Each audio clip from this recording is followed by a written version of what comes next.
मित्र संप्राप्ति। दक्षिण देश के एक प्रांत में महिलारोप्य नाम का एक नगर था। वहाँ एक विशाल वट वृक्ष की शाखाओं पर लघु पतनक नाम का कौवा रहता था।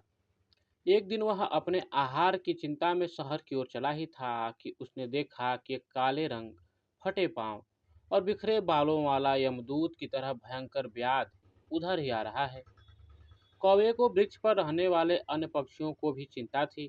उन्हें ब्याज के चंगुल से बचाने के लिए वह पीछे लौट पड़ा और वहां सब पक्षियों को सावधान कर दिया कि जब यह ब्याज वृक्ष के पास भूमि पर अनाज के दाने बिखरे, तब कोई भी पक्षी उन्हें चुगने के लालच में न जाए।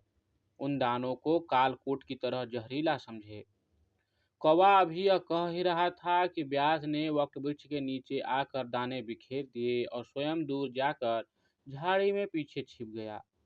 पक्षियों ने भी लघु पतनग का उपदेश मारकर दाने नहीं चुगे। वे उन दानों को हलाहल विष की तरह मानते रहे। किंतु इस बीच में ब्याज के सौभाग्य से कबूतरों का एक दल परदेश से उड़ता हुआ वहां आया। इसका मुखिया चित्तग्रीव नाम का कबूतर था। लघु पतनग के बहुत समझाने पर भी वह भूमि पर बिखरे हुए उन दानों को चुगने के लालच को न रोक सका। परिणाम यह हुआ कि वह अपने परिवार के साथियों समेत जाल में फंस गया। लोभ का यही परिणाम होता है। लोभ से विवेक शक्ति नष्ट हो जाती है। स्वर्णमय हरिण के लोभ से श्री राम यह न सोच सके कि कोई हरिण सोने का नहीं हो सकता। जाल में फंसने के बाद चित्तग्रीव ने अपने साथी कबूतरों को समझा दिया कि वे अब अधिक फड़फड़ाते या उड़ने की कोशिश न करें, नहीं तो ब्याध उन्हें मार देगा। इसलिए वे अब अधमरे से हुए जाल में बैठ गए। ब्याध ने भी उन्हें शांत देखकर मारा नहीं। जाल समेट कर वह आगे चल पड़ा। चित्तग्रीव ने जब देखा कि अब ब्याध निश्चिंत हो गया है और उसका ध्यान दूसरी ओर गया है, तभी उसने अपने साथियों को जाल समेत उड़ जाने का संकेत किया। संकेत पाते ही सब कबूतर जाल लेकर उड़ गए। ब्याध को बहुत दुख हुआ। पक्षियों के साथ उसका जाल भी हाथ से निकल गया था। लघु पतनग भी उन उड़ते हुए कबूतरों के साथ उड़ने लगा। चित्रगीव ने जब देखा कि अब ब्याज का डर नहीं है, तो उसने अपने साथियों को कहा, ब्याज तो लौट गया, अब चिंता की कोई बात नहीं। चलो, हम महिलारों शहर के पूर्वोत्तर भाग की ओर चलें। वहाँ मेरा घनिष्ठ मित्र हिरण्यक नाम का चूहा रहता है। उससे हम अपने जाल को कटवा लेंगे, तभी हम आकाश में स्वच्छंद घूम सकेंगे।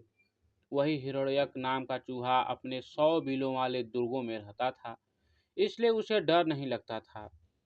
चित्रकीव ने उसके द्वार पर पहुंचकर आवाज लगाई। वह बोला, मित्र हिरण्यक, शीघ्र आओ, मुझ पर विपत्ति का पहाड़ टूट पड़ा है। उसकी आवाज सुनकर हिरण्यक ने अपने ही बिल में छिपे छिपे प्रश्न किया, तुम कौन हो, कहाँ से आए हो, क्या प्रयोजन है?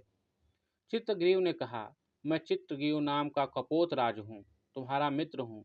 तुम जल्दी बाहर जाओ, मुझे तुमसे विशेष काम है। यह सुनकर हिरण्यक चूहा अपने बिल से बाहर आया। वहां अपने परम मित्र चित्रग्रीव को देखकर वह बड़ा बहुत प्रसन्न हुआ। किंतु चित्रग्रीव को अपने साथियों समेत जाल में फंसा देखकर वह चिंतित भी हो गया। उसने पूछा, मित्र, यह क्या हो गया तुम्हें? चित्रग्रीव ने कहा, जीव के लालच में हम जाल में फंस गए, तुम हमें जाल से मुक्त कर दो। हिरण्यक जब चित्रग्रीव के जाल का धागा काटने लगा, तब उसने कहा, पहले मेरे साथियों के बंधन काट दो, बाद में मेरे काटना। चित्रगीव ने कहा, ये मेरे आश्रित हैं, अपने घर बार को छोड़कर मेरे साथ आए हैं। मेरा धर्म है कि पहले इनकी सुख सुविधा को दृष्टि से देखूं। अपने अनुचरों में किया हुआ विश्वास बड़े से बड़े संकट से रक्षा करता है। हिरण्यक चित्रगीव की यह बात सुनकर बहुत प्रसन्न हुआ। उसने सबके बंधन काट कर चित्रगीव से कहा, मित्र, अब अपने घर जाओ, विपत्ति के समय फिर मुझे याद करना। उन्हें भेजकर हिरण्यक चूहा अपने बिल में घुस गया। चित्रगीव भी परिवार सहित अपने घर चला गया। लघु पतनग कौवा यह सब दूर से देख रहा था। वह हिरण्यक के कौशल और उसकी सज्जनता पर मुग्ध हो गया। उसने मन ही मन सोचा, यद्यपि मेरा स्वभाव है कि मैं किसी का विश्वास नहीं करता, किसी को अपना हितैषी नहीं मानता, तथापि इस चूहे के गुणों से प्रभावित होकर मैं इसे अपना मित्र बनाना चाहता हूँ। यह सोचकर वह हिरण्यक के दरवाजे पर जाकर चित्रग्रीव के समान ही आवाज बनाकर हिरण्यक को पुकारने लगा। उनकी आवाज सुनकर हिरण्यक ने सोचा, यह कौन सा कबूतर है? क्या इसके बंधन कटने शेष रह गए हैं? हिरण्यक ने पूछा, तुम कौन हो? लघुपतनक ने कहा, मैं लघुपतनक नाम का कौवा हूँ। हिरण्यक ने कहा, मैं तुम्हें नहीं जानता, तुम अपने घर चले जाओ।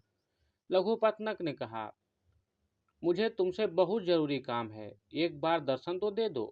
हिरण्यक ने कहा, मुझे तुम्हें दर्शन देने का कोई प्रयोजन नहीं दिखाई देता।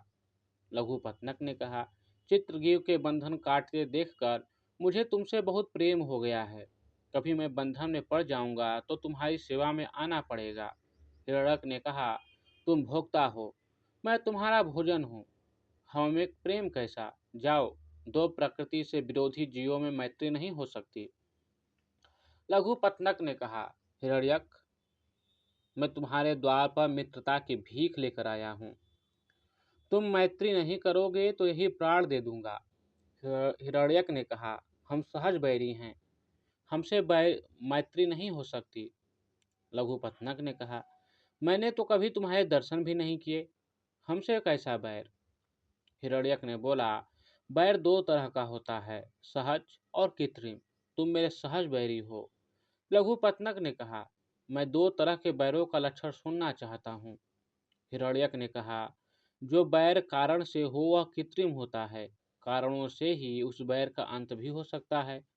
स्वाभाविक बैर निष्कारण होता है, उसका अंत हो ही नहीं सकता। लघुपतनक ने बहुत विरोध किया, किंतु हिरण्यक ने मैत्री के प्रस्ताव को स्वीकार नहीं किया। तब लघुपतनक ने कहा, यदि तुम्हें मुझ पर विश्वास न हो तो तुम अपने बिल में छिपे रहो, मैं बिल के बाहर बैठा बैठा ही तुमसे बातें कर लिया करूँगा। हिरण्यक ने लघुपतनक की यह बात मान ली, किंतु लघुपतनक को सावधान करते हुए कहा, कभी मेरे बिल में प्रवेश करने की चेष्टा मत करना। कौवा इस बात को मान गया। उसने शपथ ली कि कभी वह ऐसा नहीं करेगा। तब से दोनों मित्र बन गए। वे नित्य प्रति परस्पर बातचीत करते थे। दोनों के दिन बड़े सुख से कटते थे। कौवा कभी इधर उधर से अन्न संग्रह करके चूहे को भेंट भी देता था। मित्रता में आदान प्रदान स्वाभाविक था। धीरे धीरे दोनों की मैत्री घनिष्ठ होती गई। दोनों एक क्षण भी एक दूसरे से अलग नहीं रह सकते थे। बहुत दिन बाद एक दिन आंखों में आंसू भरकर लघुपतनक ने हिरण्यक से कहा, मित्र, अब मुझे इस देश से विरक्ति हो गई है, इसलिए दूसरे देश में चला जाऊंगा। कारण पूछने पूछने कहा, इस देश में अनावृष्टि के कारण दुर्भिक्ष पड़ गया है, लोग स्वयं भूखे मर रहे हैं, एक दाना भी नहीं रहा। घर घर में पक्षियों के पकड़ने के लिए जाल बिछाए गए हैं। मैं तो भाग्य से ही बच गया। ऐसे देश में रहना ठीक नहीं। हिरण्यक ने कहा, कहाँ जाओगे? लघुपतनक ने कहा, दक्षिण दिशा की ओर एक तालाब है, वहाँ मंथरक नाम का एक कछुआ रहता है।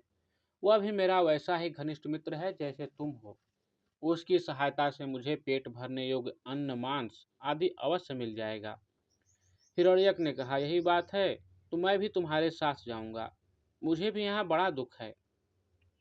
लघुपतनक ने कहा, तुम्हें किस बात का दुख है? हिरण्यक ने कहा, यह मैं वहीं पहुंचकर तुम्हें बताऊंगा। लघुपतनक ने कहा, किंतु मैं तो आकाश में उड़ने वाला हूँ, मेरे साथ तुम कैसे जाओगे? हिरण्यक ने कहा, मुझे अपने पंखों पर बिठाकर वहां ले चलो।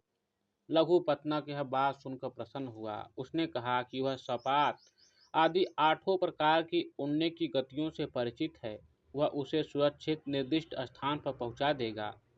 यह सुनकर हिरण्यक चूहा लघुपतनक कौवे की पीठ पर बैठ गया।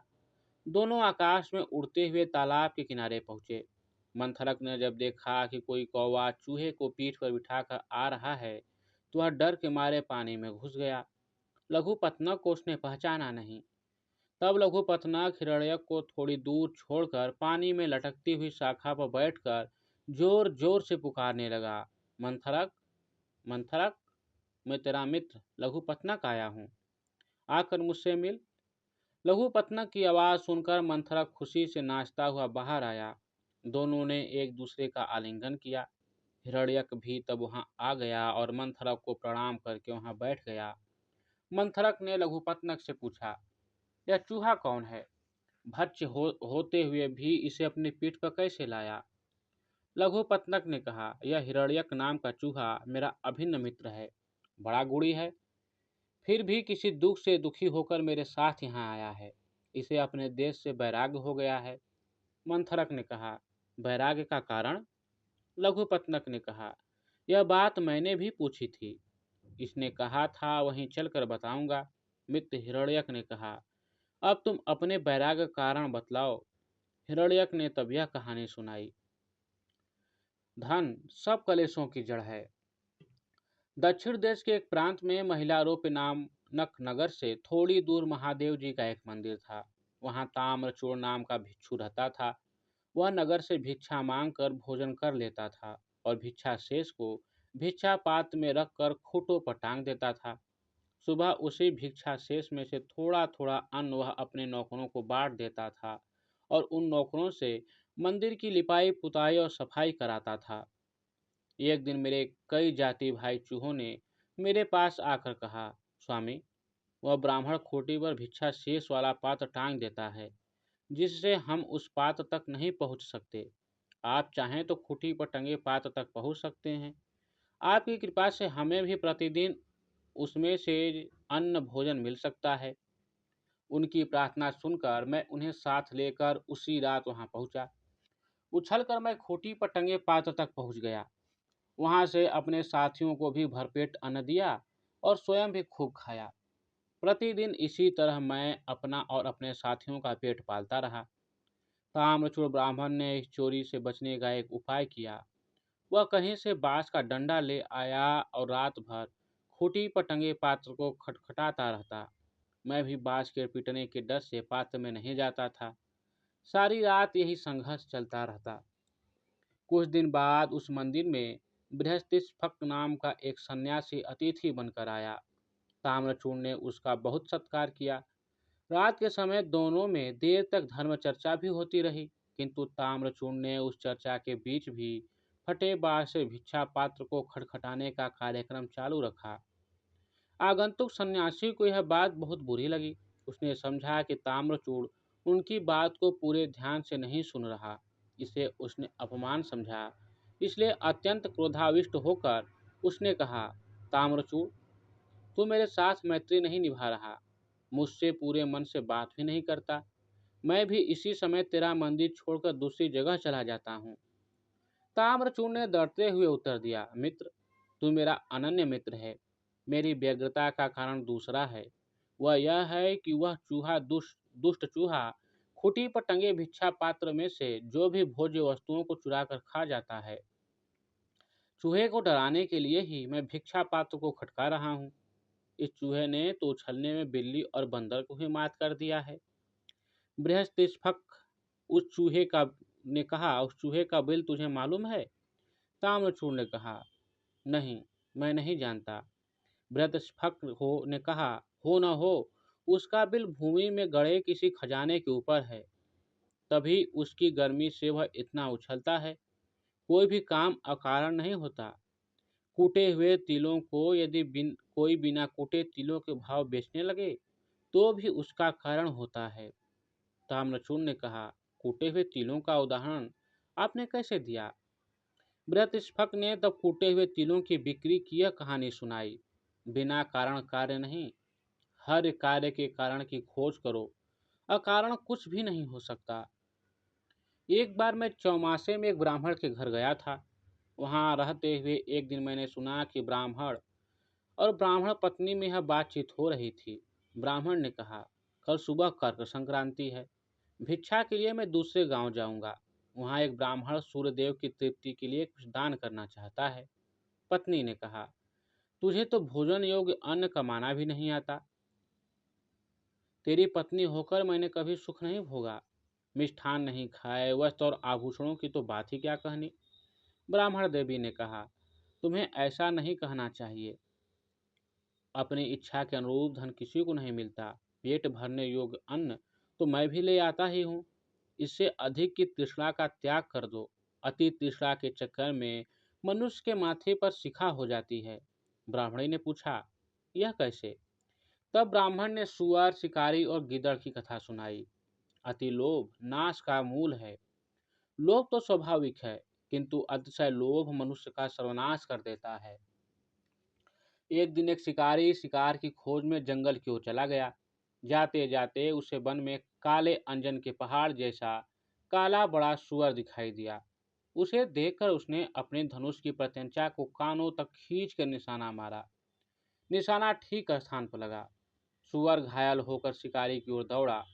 शिकारी भी तीखे दांतों वाले सुअर के हमले से गिरकर घायल हो गया। उसका पेट फट गया। शिकार और शिकारी दोनों का अंत हो गया। इसी बीच एक भटकता और भूख से तड़फड़ाता हुआ गीदड़ वहां आ निकला। वहां सुअर और शिकारी दोनों को मरा देखकर वह सोचने लगा, आज देवस बड़ा अच्छा भोजन मिला है। कई बार बिना उद्यम के ही अच्छा भोजन मिल जाता है। इसे पूर्व जन्मों का फल ही कहना चाहिए। यह सोचकर वह लाशों के पास जाकर पहले छोटी चीजें खाने लगा। उसे याद आ गया कि अपने धन का उपयोग मनुष्य को धीरे धीरे ही करना चाहिए। इसका प्रयोग रसायन के प्रयोग की तरह करना उचित है। इस तरह अल्प धन भी बहुत काल तक काम देता है। अतः उसका भोग मैं इस रीति से करूंगा कि बहुत दिन तक इनके उपयोग से मेरी प्राण यात्रा चलती रहे। यह सोचकर उसने निश्चय किया कि पहले धनुष की डोरी को खाएगा। उस समय धनुष की प्रत्यंचा चढ़ी हुई थी। उसकी डोरी कमान के दोनों सिरों पर कसकर बंधी हुई थी। गीदड़ ने डोरी को मुख में लेकर चबाया। चबाते ही वह डोरी बहुत वेग से टूट गई और मनुष्य के कोने का एक सिरा उसके माथे को भेद कर ऊपर निकल आया, मानो माथे पर शिखा निकल आई हो। इस प्रकार घायल होकर वह गीदड़ भी वहीं मर गया। ब्राह्मण ने कहा, इसलिए मैं कहता हूँ कि अतिशय लोभ से माथे पर शिखा हो जाती है। ब्राह्मणी ने ब्राह्मण की यह बात सुनने के बाद कहा, यदि यही बात है तो मेरे घर में थोड़े से तिल पड़े हैं, उनका शोधन करके कोट छाट कर अतिथि को खिला देती हूँ। ब्राह्मण ने कहा। ब्राह्मण उसकी बात से संतुष्ट होकर भिक्षा के लिए दूसरे गांव की ओर चल दिया। ब्राह्मणी ने भी अपने वचनानुसार घर में पड़े तिलों को छाटना शुरू कर दिया। छाट पछाड़ कर जब उसने तिलों को सुखाने के लिए धूप में फैलाया तो एक कुत्ते ने उन तिलों को मूत्र विष्ठा से खराब कर दिया। ब्राह्मणी बड़ी चिंता में पड़ गई। यही तिल थे जिन्हें पकाकर उसे अतिथि भोजन देना था। बहुत विचार के बाद उसने सोचा कि अगर वह इन शोधित तिलों के बदले अशोधित तिल मांगेगी तो कोई भी दे देगा। इसके उच्छिष्ट होने का किसी को पता भी नहीं लगेगा। यह सोचकर वह उन छटे हुए तिलों को छाछ में रखकर घर घर घूमने लगी और कहने लगी, कोई इन छटे हुए तिलों के स्थान पर बिना छटे तिल दे दे। अचानक यह हुआ कि जिस घर में मैं भिक्षा के लिए गया था, उसी घर में यह भी तिलों को बेचने पहुंच गई और कहने लगी, बिना छटे हुए तिलों के स्थान पर छटे हुए तिलों को ले लो। उस पर घर की गृहपत्नी जब यह सौदा करने जा रही थी, तब उसके लड़के ने, जो अर्थशास्त्र पढ़ा हुआ था, कहा, मामा, इन तिलों को मत लो। कौन पागल होगा जो बिना छटे हुए तिलों को लेकर छटे हुए तिल दे देगा? यह बात निष्कारण नहीं हो सकती। अवश्य में इन छटे हुए तिलों में कोई दोष होगा। पुत्र के कहने पर माता ने सौदा नहीं किया। यह कहानी सुनाने के बाद बृहस्पति ने ताम्रचूड़ से पूछा, क्या तुम्हें उसके आने जाने का मार्ग मालूम है? ताम्रचूड़ ने कहा, भगवान, वह तो मालूम नहीं। वह अकेला नहीं आता, दल बल समेत आता है। उनके साथ ही वह आता है और साथ ही जाता है। बृहस्पति ने कहा, तुम्हारे पास कोई फावड़ा है? ताम्रचूड़ ने कहा, हाँ, फावड़ा तो है। दोनों ने दूसरे दिन फावड़ा लेकर हमारे चूहों के पद चिन्हों का अनुसरण करते हुए बिल तक आने का निश्चय किया। मैं उनकी बातें सुनकर बड़ा चिंतित हुआ। मुझे विश्वास हो गया कि वे इस तरह मेरे दुर्ग तक पहुंचकर फावड़े से उसे नष्ट कर देंगे। इसलिए यह सोचकर मैं अपने दुर्ग की ओर न जाकर किसी अन्य स्थान की ओर चल देता हूँ। इस तरह सीधा रास्ता छोड़कर दूसरे रास्ते से जब मैं सदल बल जा रहा था तो मैंने देखा कि एक मोटा बिल्ला आ रहा है। यह बिल्ला चूहों की मंडली देखकर उस पर टूट पड़ा। बहुत से चूहे मारे गए। बहुत से घायल हुए।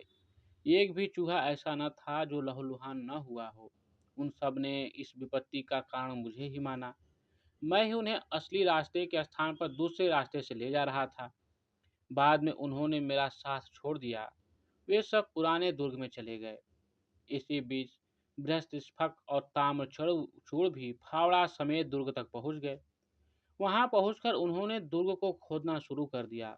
खोदते खोदते उनके हाथ वह खजाना लग गया जिसकी गर्मी से मैं बंदर और बिल्ली से भी अधिक उछल सकता था। खजाना लेकर दोनों ब्राह्मण मंदिर की ओर लौट गए। मैं जब अपने दुर्ग को गया तो उसे उजड़ा देखकर मेरा दिल बैठ गया। उसकी यह अवस्था देखी नहीं जाती थी। सोचने लगा, क्या करूं, कहाँ जाऊं, कहाँ जाऊं, मेरे मन को कहाँ शांति मिलेगी।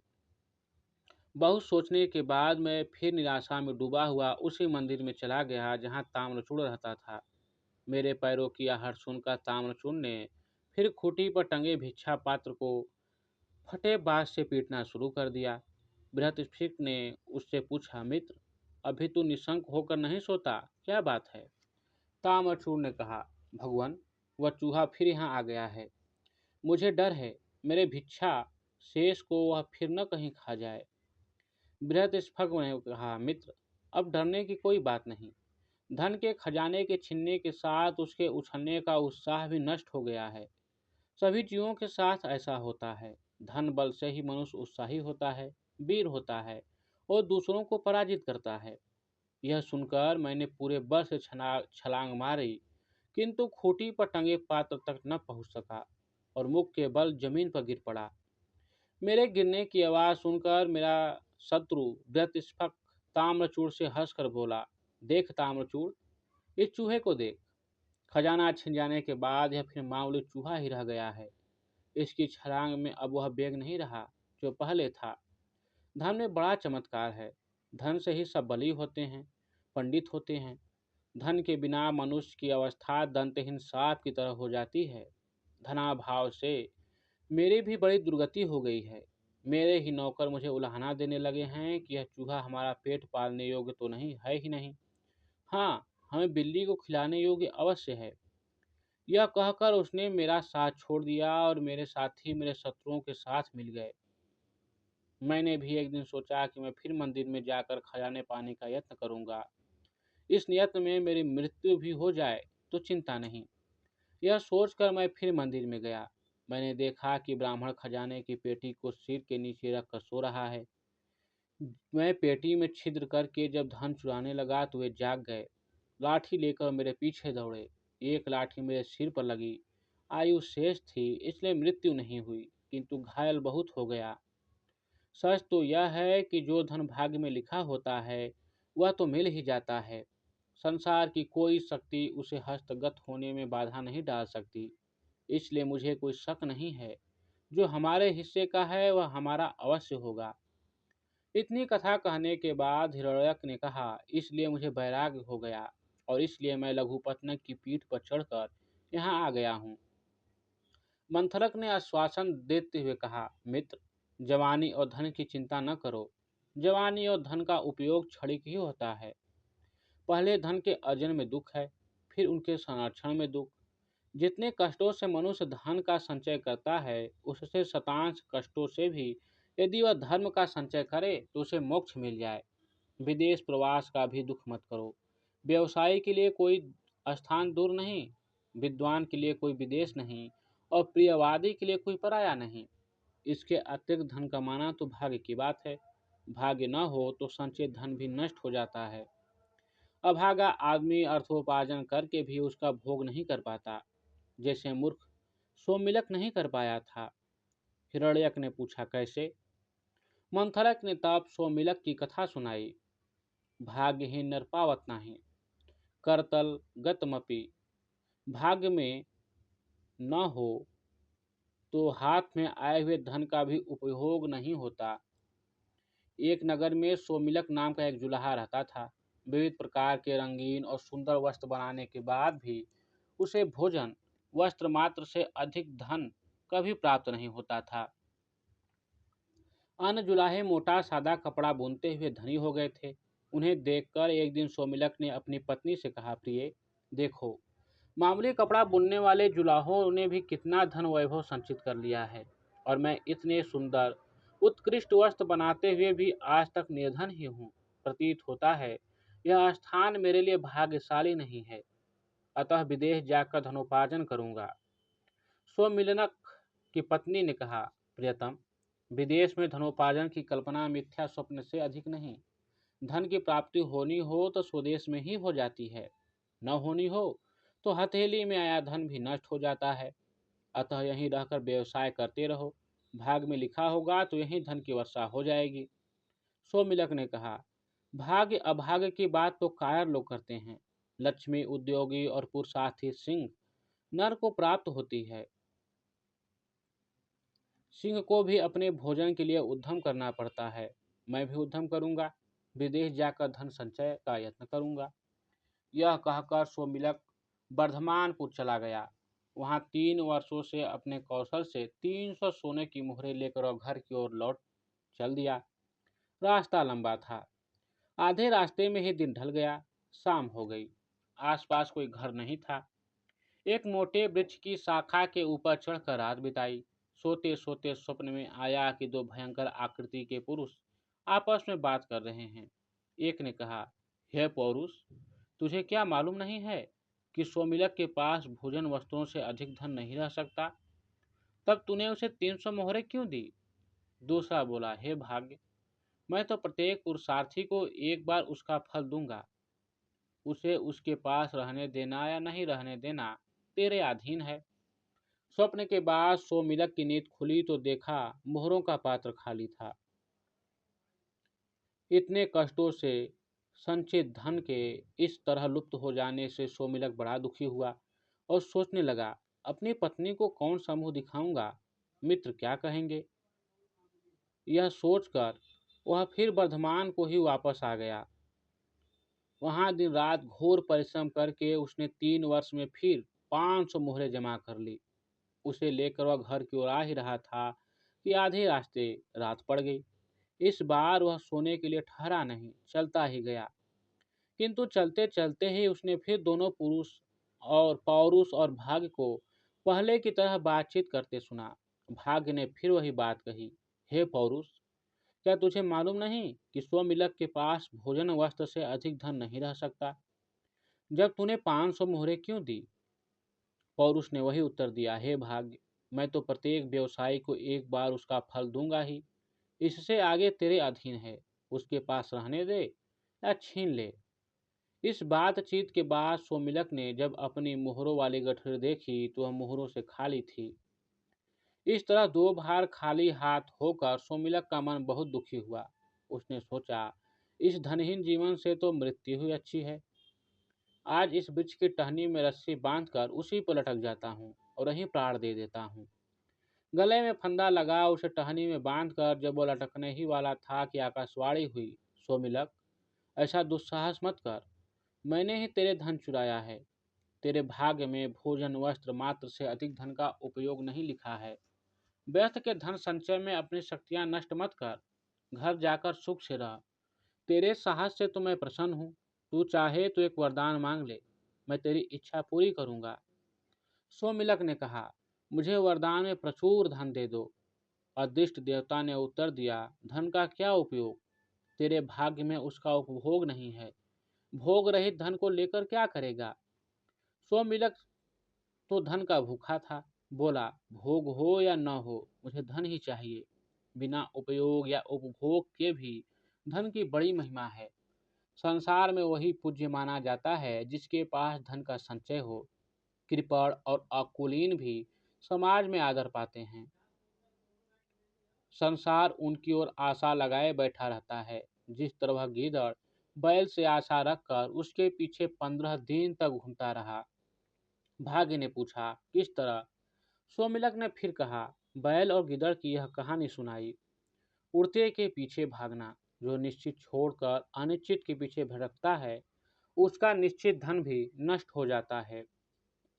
एक स्थान पर तीक्ष्ण विशाल नाम का एक बैल रहता था। बहुत उन्मत्त होने के कारण उसे किसान ने छोड़ दिया था। अपने साथी बैलों से भी छूटकर जंगल में ही मतवाले हाथी की तरह बेरोक टोक घुमा करता था।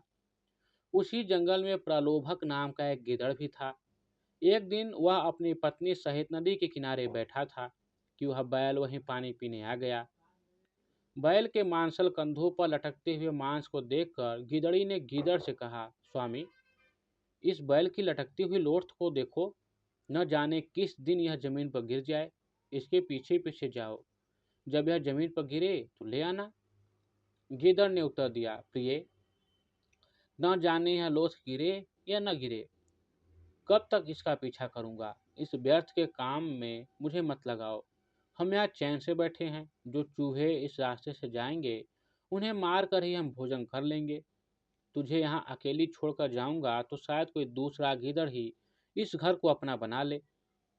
अनिश्चित लाभ की आशा में निश्चित वस्तु का परित्याग कभी अच्छा नहीं होगा। गीदड़ी बोली, मैं नहीं जानती कि तू इतना कायर और आलसी है। तुझमें इतना भी उत्साह नहीं है। जो थोड़े से धन से संतुष्ट हो जाता है वह थोड़े से धन को भी गवा बैठता है। इसके अतिरिक्त अब मैं चूहे के मांस से उब गई हूँ। बैल के ये मांस पिंड अब गिरने ही वाले दिखाई देते हैं, इसलिए अब इसका पीछा करना चाहिए। तब से गिदड़ी और गिदड़ दोनों बैल के पीछे घूमने लगे। उनकी आंखें उसके लटकते मांसपिंड पर लगी थी, लेकिन वह मांसपिंड अब गिरा तब गिरा, लगते हुए भी गिरता नहीं था। अंत में 10-15 दिन इसी तरह बैल का पीछा करने के बाद एक दिन गिदड़ ने कहा, प्रिय, न मालूम यह गिरे भी या नहीं, इसलिए अब इसकी आशा छोड़कर अपनी राह लो। कहानी सुनने के बाद पौरुष ने कहा, यदि यही बात है, धन की इच्छा इतनी ही प्रबल है, तो तू फिर वर्धमानपुर चला जा। वहाँ दो बनियों के पुत्र हैं, एक गुप्त धन, दूसरा उपभुक्त धन। उन दोनों प्रकार के धनों का स्वरूप जानकर तू किसी एक का वरदान मांगना। यदि तू उपयोग की योग्यता के बिना धन चाहेगा तो तुझे गुप्त धन दे दूंगा, और यदि खर्च के लिए धन चाहेगा तो उपभुक्त धन दे दूंगा। यह कहकर वह देवता लुप्त हो गया। सोमिलक उसके आदेशानुसार फिर वर्धमानपुर पहुंचा। शाम हो गई थी। पूछता पाछता वह गुप्त धन के घर चला गया। घर पर उसका किसी ने सत्कार नहीं किया। इसके विपरीत उसे भला बुरा कहकर गुप्त धन और उसकी पत्नी ने घर से बाहर ढकेलना चाहा, किंतु सोमिलक अपने संकल्पों का पक्का था। सबके विरुद्ध होते हुए भी वह घर में घुस कर जा बैठा। भोजन के समय उसे गुप्त धन ने रूखी सूखी रोटी दे दी। उसे खाकर वह वहीं सो गया। स्वप्न में उसने फिर दोनों देव देखे। दोनों बातें कर रहे थे। एक कह रहा था, हे पौरुष, तूने गुप्त धन को भोग से इतना अधिक धन क्यों दे दिया है कि उसने सोमलिक को भी रोटी दे दी। पौरुष ने उत्तर दिया, मेरा इसमें दोष नहीं। मुझे पुरुष के हाथों धर्म पालन करवाना ही है। उसका फल देना तेरे अधीन है। दूसरे दिन गुप्त धन पेचिश से बीमार हो गया और उसे उपवास करना पड़ा। इस तरह उसकी क्षतिपूर्ति हो गई। सोमिलक अगले दिन सुबह उपभुक्त धन के घर गया। वहां उसने भोजन आदि द्वारा उसका सत्कार किया। सोने के लिए सुंदर सैया भी दी। सोते सोते उसने फिर सुना, वही दोनों देव बातें कर रहे थे। एक कह रहा था, हे पौरुष, इसने सोमलिक का सत्कार करते हुए बहुत धन व्यय कर दिया है। अब इसकी क्षतिपूर्ति कैसे होगी। दूसरे ने कहा, हे भाग्य, सत्कार के लिए धन व्यय करना मेरा धर्म था। इसका फल देना तेरे अधीन है। सुबह होने पर सोमिलक ने देखा कि राज दरबार से एक राजपुरुष राजप्रसाद के रूप में धन की भेंट लाकर उपभोक्त धन को दे रहा था। यह देखकर सोमिलक ने विचार किया कि यह संचय रहित उपयुक्त धन ही गुप्त धन से श्रेष्ठ है। जिस धन का दान कर दिया जाए या सत्कारों में व्यय कर दिया जाए, वह धन संचित धन की अपेक्षा बहुत अच्छा होता है। मंद्रक ने यह कहानी सुनाकर हिरण्यक से कहा कि इस कारण तुझे भी धन विषयक चिंता नहीं करनी चाहिए। तेरा जमीन में गड़ा हुआ खजाना चला गया तो जाने दे। भोग के बिना उसका तेरे लिए उपयोग भी क्या था। उपार्जित धन का सबसे अच्छा संरक्षण यह है कि उसका दान कर दिया जाए। शहद की मक्खियाँ इतना मधु संचय करती हैं, किंतु उपयोग नहीं कर सकती। इस संचय से क्या लाभ। मंथरा कछुआ, लघुपतना कौवा और हिरण्यक चूहा वहां बैठे बैठे यही बातें कर रहे थे कि वहां चित्रांग नाम का हरिण कहीं से दौड़ता हाँफता आ गया। एक व्याध उसका पीछा कर रहा था। उसे आता देखकर कौवा उड़कर वृक्ष की शाखा पर बैठ गया। हिरण्यक पास के बिल में घुस गया और मंदरक तालाब के पानी में जा छिपा। कौवे ने हरिण को अच्छी तरह देखने के बाद मंदरक से कहा, मित्र मंदरक, यह तो हरिण के आने की आवाज है। एक प्यासा हरिण पानी पीने के लिए तालाब पर आया है, उसी का यह शब्द है, मनुष्य का नहीं। मंदरक ने कहा, यह हरिण बार बार पीछे मुड़कर देख रहा है और डरा हुआ सा है, इसलिए यह प्यास नहीं बल्कि ब्याज के डर से भागा हुआ है। देख तो सही, इसके पीछे ब्याज आ रहा है या नहीं। दोनों की बात सुनकर चित्रांग हरिण बोला, मंथरक, मेरे भाग्य का कारण तुम जान गए हो। मैं ब्याज के बारों से डरकर बड़ी कठिनाई से यहाँ पहुँच पाया हूँ। तुम मेरी रक्षा करो, अब तुम्हारी शरण में हूँ। मुझे कोई ऐसी जगह बतलाओ जहाँ ब्याज न पहुँच सके।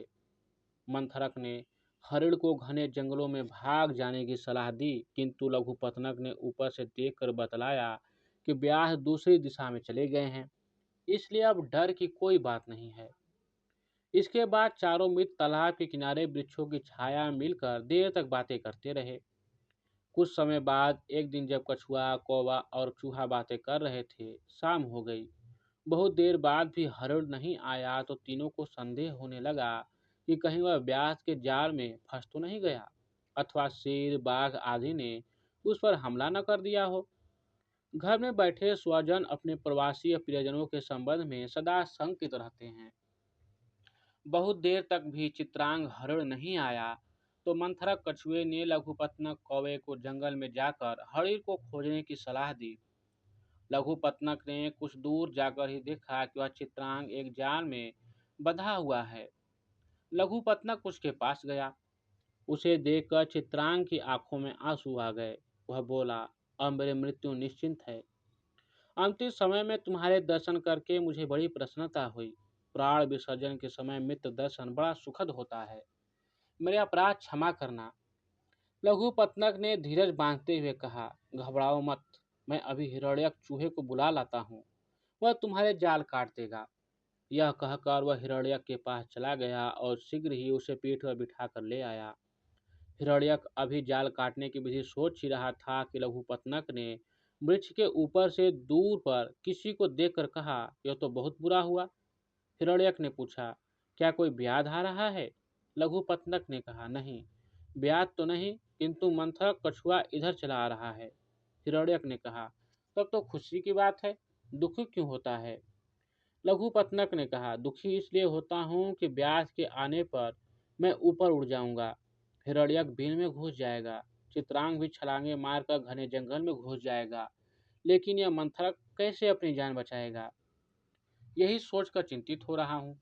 मंथरक के वहां आने पर हिरण्यक ने मंथरक से कहा, मित्र, तुमने यहाँ आकर अच्छा नहीं किया, अब भी वापस लौट जाओ, कहीं व्याध न आ जाए। मंथरक ने कहा, मित्र, मैं अपने मित्र को आपत्ति में जानकर वहां नहीं रह सका, सोचा उसकी आपत्ति में हाथ बटाऊंगा, तभी चला आया। ये बातें हो ही रही थी कि उन्होंने ब्याज को उसी ओर आते देखा। उसे देखकर चूहे ने उसी क्षण चित्रांग के बंधन काट दिए। चित्रांग भी उठकर घूम घूम कर पीछे देखता हुआ आगे भाग खड़ा हुआ। लघुपतनक वृक्ष पर उड़ गया। हिरण्यक पास के बिल में घुस गया। ब्याज अपने जाल में किसी को न पाकर बड़ा दुखी हुआ। वहां से वापस जाने का मुड़ा ही था कि उसकी दृष्टि धीरे धीरे जाने वाले मंथरक पर पड़ गई। उसने सोचा, आज हरिण तो हाथ आया नहीं, कछुए को ही ले चलता हूँ, कछुए को ही आज भोजन बनाऊंगा, उससे ही पेट भरूंगा। यह सोचकर वह कछुए के कंधे कंधे पर डालकर चल दिया। उसे ले जाते देखकर हिरण्यक और लघुपतनक को बड़ा दुख हुआ। दोनों मित्र मंथरक को बड़े प्रेम और आदर से देखते थे। चित्रांग ने भी मंथरक को ब्यास के कंधों पर देखा तो व्याकुल हो गया। तीनों मित्र मंथरक की मुक्ति का उपाय सोचने लगे। कौवे ने एक उपाय ढूंढ निकाला कि वह यह कि चित्रांग ब्यास के मार्ग में तालाब के किनारे जाकर लेट जाए।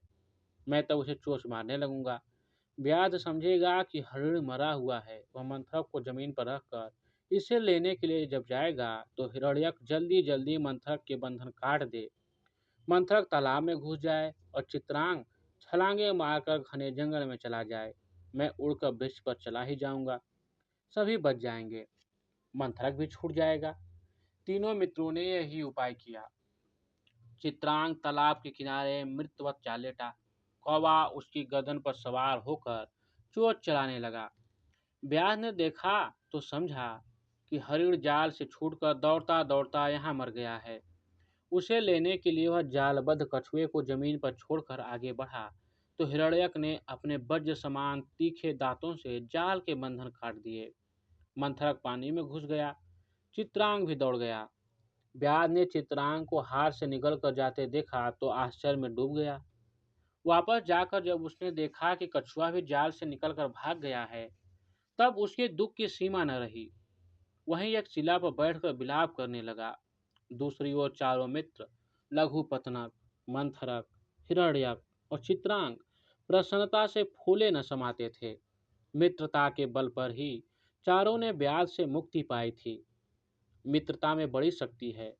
मित्र संग्रह करना जीव की सफलता में बड़ा सहायक है।